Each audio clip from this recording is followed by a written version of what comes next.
В Национальной галерее Республики открылась выставка «Ближний круг». Авторская фотография Сыктывкара 1980-1990-х годов. Уникальный проект включает работы трех авторов – Сергея Зиновьева, Александра Горбачева и Марка Аникула. Фотографии 80-х-90-х годов 20 века открывают особый мир городов и деревень республики.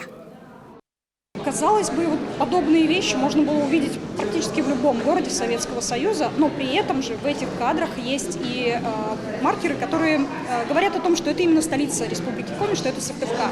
Например, на заборе орнамент, на панельках орнамент, таблички на коми языке. Все это выдает вот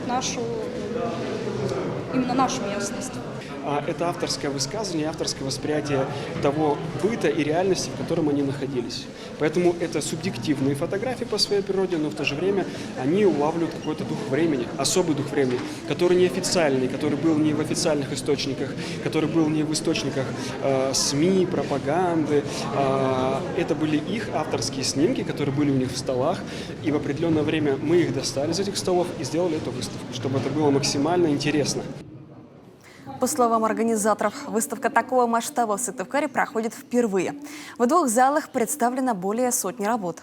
Выставка продлится до мая следующего года.